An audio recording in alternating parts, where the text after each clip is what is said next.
When it comes to my setup in my space, I like to be very intentional because I feel it directly reflects what I'm aiming for. And putting my setup together after we got the floors refinished was definitely a challenge, and this is a blog about that. So let's jump right into it. So the wait is finally over. For context, we've been redoing the floors in our whole apartment for 2 months now, and I haven't been able to create content. Well, if you're here, you're probably gonna say, yeah, that's not true. You have posted YouTube videos for the past 2 months. Yes, but I haven't been able to create consistently from this space because the floor was not there. Let me take this out. I also ordered details for the desk that are going to match the floor a little bit, because before, if you remember, it was a gray rug in here and all the details were just, you know, absent colors of gray. But now with the wooden floors, I wanted to get some leather looking thing and some more wood to add in here. I also had a different setup here for my monitor. I had a vertical setup right there and then a horizontal one here. I'm gonna do one vertical on top of each other because I just want to have more space around it and some space for my gaming computer right here. With that being said, let's go.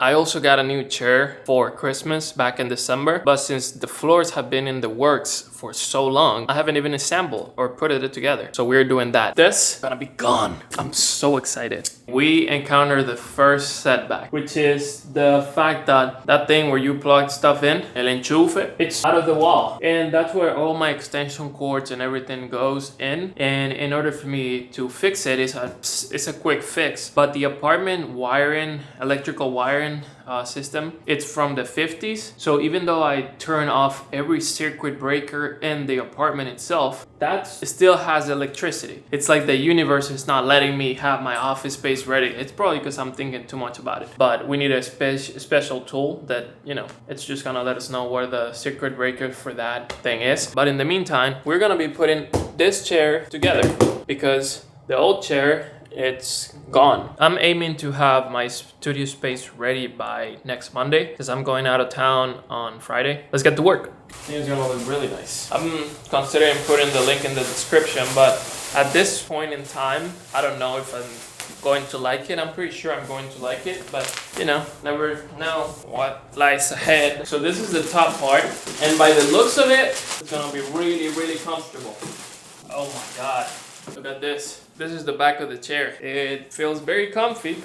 It also comes with foot resters. I've never used that. My previous chair had that and I never used those. I don't think they were very appealing to use either way, at least for me. So this is the way they come out, right? On the other chair, I don't know if it's because I messed up, but once you tighten it in here, it was like pushed up. So it's kind of like your legs were like a little bit on this edge instead of going like that. Let's see how this one looks once it's all put together. I'm very curious about the wheels. The wheels on the other chair well, first off, they were plastic, and I don't think we could have plastic wheels on a wooden floor because it scratches the floor. This looks really high quality. Most chairs, you know, they have like a very plastic feel to it, or maybe the cheap chairs that I usually buy. Shout out to my brother and Taylor for getting me this super nice chair. You guys are the GOAT. So far it's looking very nice. Think we made it.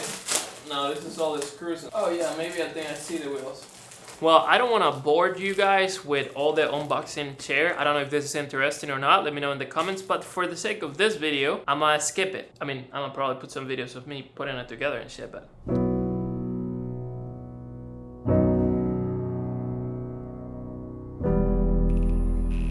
We put the chair together yesterday, right here. It's actually pretty comfortable. It's like way bigger than what I used to have. I don't really know if I'm going to use this little pillow that's supposed to go in there. But yeah, we put that together yesterday. And I realized that the chair came with this type of wheels, which they can scratch the wooden floor. We don't want that. So I ordered this type of wheels that I didn't even realize it was a thing. Some people order like a little pad or like a little carpet to put underneath your chair if you have hardwood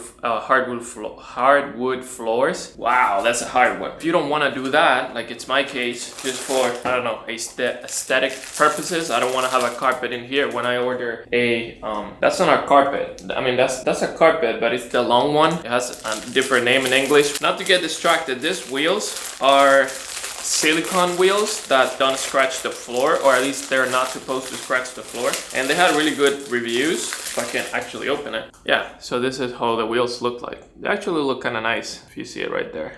This is something that I've been waiting to hang up. Basically, this is my vision board for 2025. Even though I do have to say, even though I wasn't in the right headspace because of all the things that were going on at the moment, I did read one book on January, and I'm finishing the second book in February, because one of my goals is to cultivate the habit of reading, because I never had that before, right? 12 books in 12 months. I think that's a realistic goal, and I've been doing good. I wanted to do 52 videos. That 52 pretty much represents the amount of videos that I want to post on YouTube. I've been pretty consistent, and this is also proof of that. I want to do things that are in my control. I'm really happy that I'm hanging this up to remind myself those things. I did this in December 15, 16. It took me about 4 or 5 days just putting all the little details because I wanted to be very intentional with it. And if you do not make vision boards, I strongly suggest you to start thinking about it. And it's never late to make them. Ideally, you want to make them before the year so you have a clear idea of what you want to do on the following year. If not, you can start literally right now. And I did this in Canvas and I printed it all there. And they just send it like this.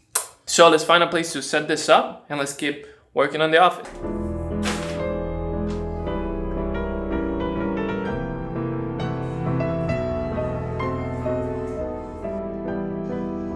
If you've seen me using this and you're wondering what it is, it's a super cool pen that has like tools in there. It has a little screwdriver and the other tip for a screwdriver. And it also has this thing that helps me measure and make sure that the frames are, straight. That's very important.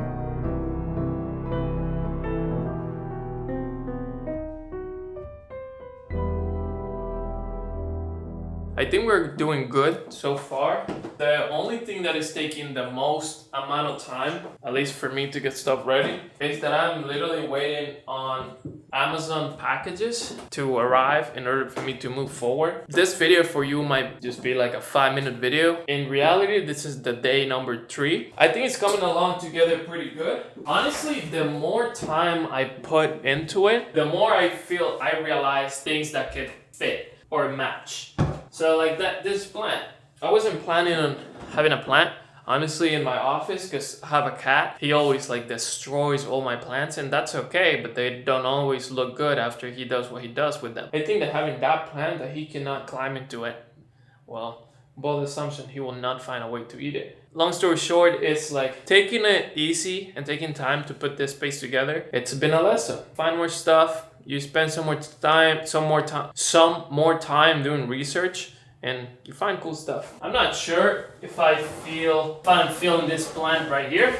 I kind of wanted to have enough sun. It definitely fits there. I do regret getting a black desk because when you have a cat, when you have pets in general, I feel that you can really see their hair. And if you do have a cat, it's very likely that he or she is gonna climb into or jump into your desk, and you will know when they did it. You will definitely know. That's also one of the reasons why I'm trying to go for a cleaner look right now. So like getting brown and like leather stuff and white. I mean, that's fake leather, but who cares? Brighter colors in here and all this stuff, because I'm just tired of having to clean, I don't know, like every 4 or 5 days. Hopefully that's not the case. Like cleaning once a week should be fine.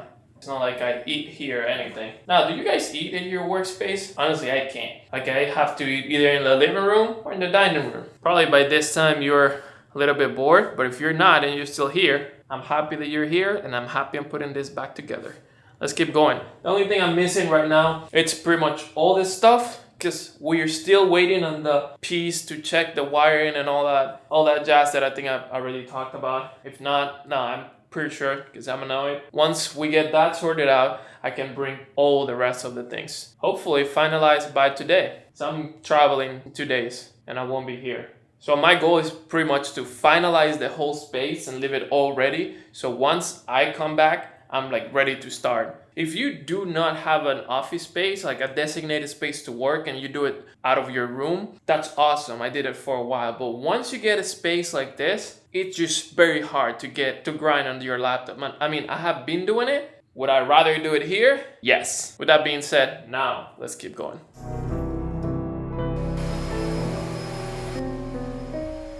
This is day 4. Keep in mind that this is something that I could probably have done in one day, but again, because I was waiting on everything to arrive and some other issues, it's taking so long, but in a good way, because it's allowing me to think a lot more about the space and the things that I want to add to it and being more intentional. Some things that I was able to do late last night and I forgot to document it. Well, definitely forgot to record it. It's like the electrical issue that we were having down there. I was able to fix it. I used one of these guys, a circuit breaker finder. I think that's the name of it. So like if you don't know where an electrical box goes into the circuit breaker box, you just plug something in.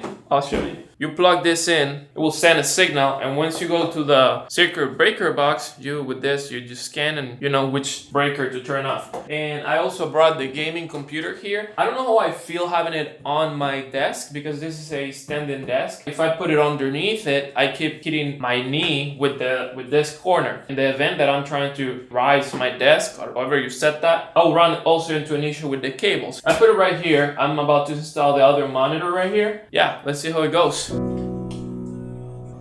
looks kind of cool. I want them to be like this. This is the angle that I want. Instead of having them flat, I want like a little bit like this so I don't have to force my vision to look like straight up and down. Let's keep going.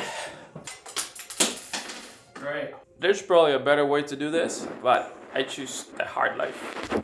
I'm really ahead on the setup and I'm very excited. This is how it's looking right now. I have the keyboard in there, I have the mouse in there. I was confused about either leaving the PC on the floor or on top of the desk because I do use the standing desk capability, how would you say? If I put it on the floor, then I will run into an issue with the cables. Talking about cables, that's what I've been doing. It's been taking me so much time. Right now, I'll show you. So this right here is how the cables are looking. I know it looks a little bit whack from behind, but I do have 2 cable management things right here. When you see that from the front, yeah, you cannot see it at all. It's taking a lot of time, but I just wanted to give you an update. And this is how it's looking so far. Let's keep going. Also, thanks for being here. If you're still here, you're a GOAT. And I hope you have a beautiful day today. I think that we're going to be done today. And I probably have said that every time that I pick up the camera to record, but we're pretty close. This is how the setup is looking like right now. I really like it. The only issue that I'm having, it's because my previous setup had only a MacBook and I didn't have a gaming computer. I wasn't really considering the peripherals, like the mouse and the keyboard and the displays. And the reason I say that is because now I have 2 different operating systems and I don't want to be carrying 2 keyboards, one for the MacBook and one for the PC and 2 mouses, right? And the same happens or goes with the speakers and all this stuff. So I find out about a KVM Switch. I had no idea what that was. The problem that solves, it's literally the problem that I'm having right now. So this is how it looks. With the press of one button right now, it's just gonna switch the keyboard, the mouse, the speakers, everything to my MacBook. I still have one issue though. The laptop that I have is the MacBook Pro M1, has only one external display capability. I don't know if that's how you said that. Basically, like you can only connect one extended display, like one extra monitor. There is a way to bypass that. You can get a hub like this. This is the Acasis hub. I have a Type-C connector right there. Connect directly into the KVM Switch and hub. I'm gonna plug it in directly to this and from this to the KVM Switch. And hopefully that solves the issue and then the setup will be ready to go. Let's try to work on that now. So it's been a couple of days since I updated y'all on the setup. It's because it took me longer than I expected. At the end of the day, I feel that a KVM Switch is totally necessary for your setup if you're using 2 different operating systems. What I did realize though, it's very important for you to figure this exact KVM Switch setup that you need. For my specific use case, I wanted 2 monitors. And remember how I was having the issue of having a screen mirroring from my MacBook computer, but then being able to use the dual monitor for my gaming PC? Even though I tried using the hub, it didn't work. So I found out another way that honestly really worked out, and it's basically connecting everything but the main monitor to the KVM Switch. So the only thing that I have to switch manually basically is this monitor. I'm gonna try to do it right now for you to see it. But the problem is that every time I turn on my gaming PC, I want to play video games, bro. Long story short, now every time that I click the switch, this is how the process looks like. You see that the screen on top switch, and the only thing that I have to do right here is switch manually to display port. So now that it's on, you can see pretty much how the setup looks like, and the speakers are working, the microphone, it's also working. So if I'm doing Discord, if I'm joining on Discord with my friends and stuff, like I can use all those features. And then if I want to switch to the MacBook back again, I just go, put it into HDMI 1 and switch all the peripherals. It takes about like 3 to 4 seconds, like it just switched, which it's pretty awesome. But if you're in the same situation, I hope that you find a solution like I did and do your research on the KVM Switch. I am working on a setup video, kind of like showing you everything I got, because this was mainly on putting it together, and some of you have asked me for a proper setup video, and that's what's coming next. If you like this video, like, subscribe, and I'll see you in the next one. Peace.